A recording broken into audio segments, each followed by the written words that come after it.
All right, everyone, so here's the things you're gonna need to clean the buttons inside of your Xbox Series X controller. Obviously, you guys are gonna need an Xbox Series X controller. You're gonna need a pry tool as well. This is gonna be so we can pop the side panels off of the controller. You are going to need a T8 screwdriver and a T6 screwdriver. And you're gonna need these guys to get all the screws out. And then also you're gonna need an alcohol pad. That's going to be so you can clean the insides of the buttons and so you can clean the frame of the controller as well. And then you're going to go ahead and you're going to need a microfiber cloth as well. So let's get right into this. All right, I'm going to pop off the back plate. You're going to go ahead, take your pry tool, and you're just going to peel the sticker back. And then once you have the sticker back, you are going to remove this screw back here, everyone. You're going to need the T8 screwdriver for these screws on the outer edge. So go ahead and remove that screw behind the plate.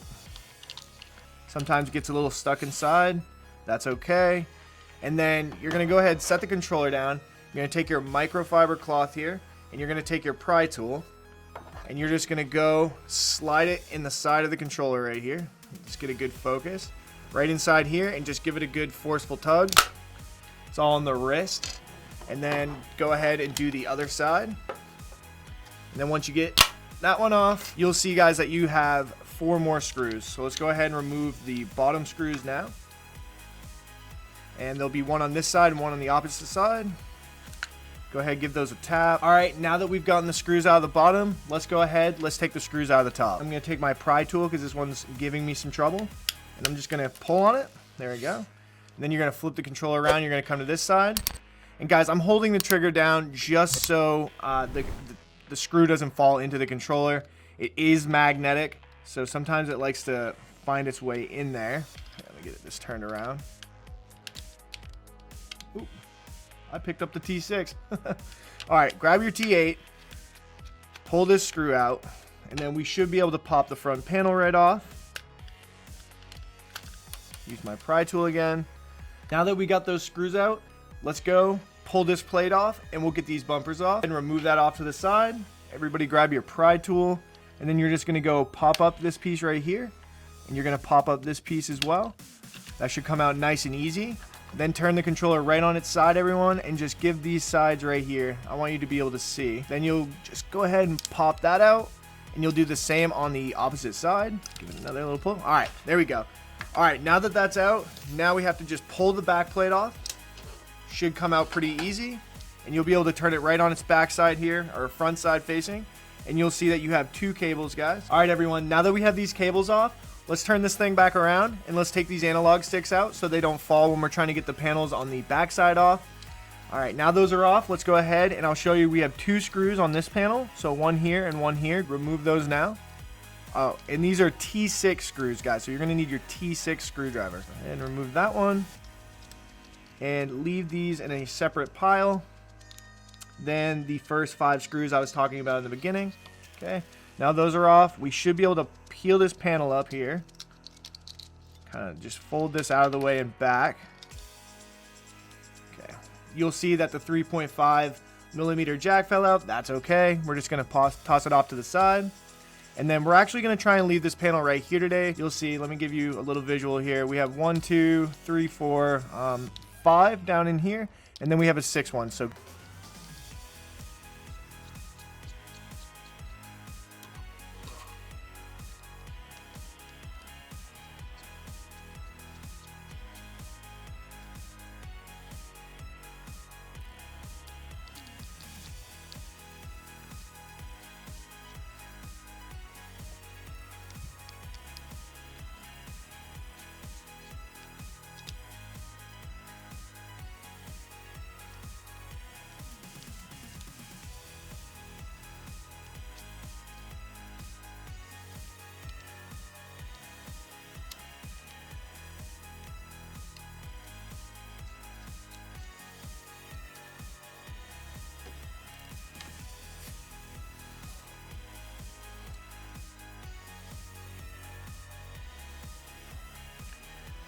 all right, now that we have those 6 screws out, peel this plate off. So just gently peel that out and just toss it off to the side. Then you'll see, guys, we've made it into where the buttons will be.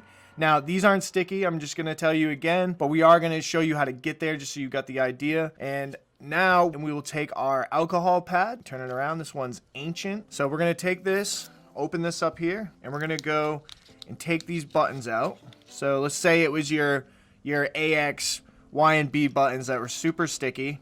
Let's pop these out, take these, put them to the side for a second. We'll just go ahead and we'll just put this alcohol pad in here and just clean where the buttons go.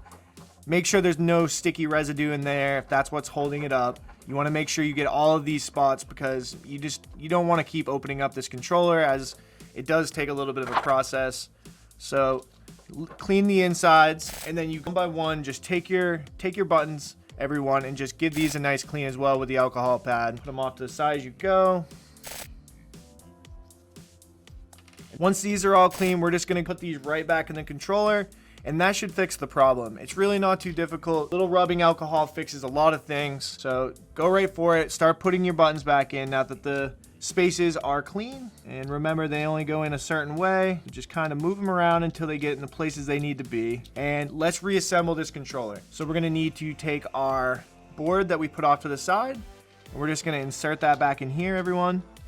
Once that's there, give that a little push, and now let's just take the 6 screws that we had on this panel and let's put those back.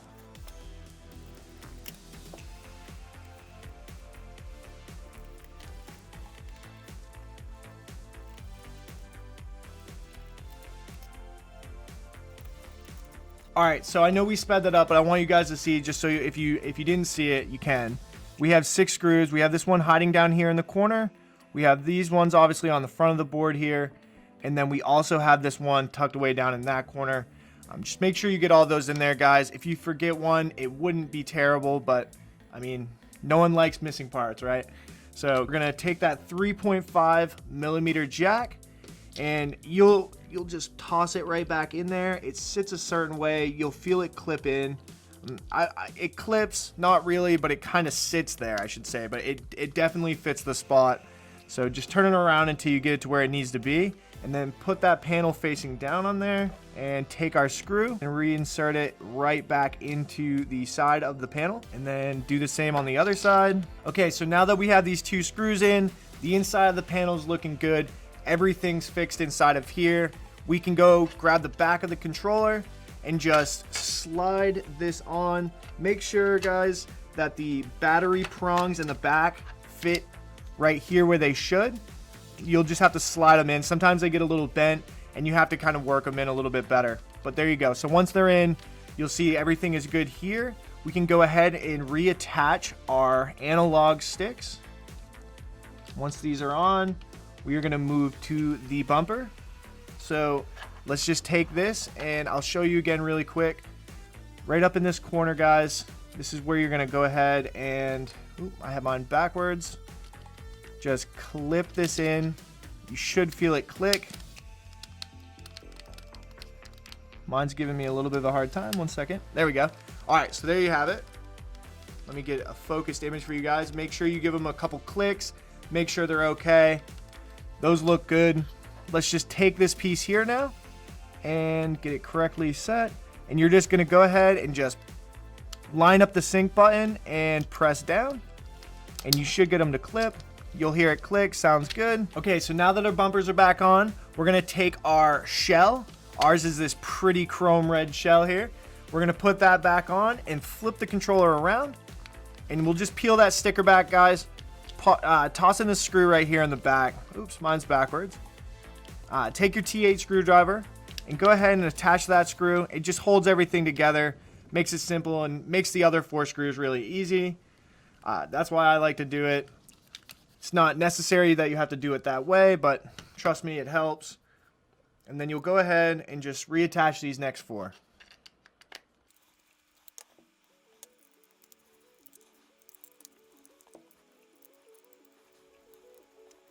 All right, so there you have it. Now that we got these 4 screws in, let's just make sure you guys remember where these are. We have one here, one down here on the other side, and then obviously remember to close that trigger. We have that one in there, and then obviously on the opposite side. Now let's take our panels and let's just give them a nice press. Those you should hear clip right in. Give this one a nice press. That should clip right in. Guys, If a prong on the panel is broken, peel it off, toss it to the side. You'll realize that you don't need all of them. They do break, but it doesn't really matter. All right, guys, now that we have this controller put back together, you put your side panels on.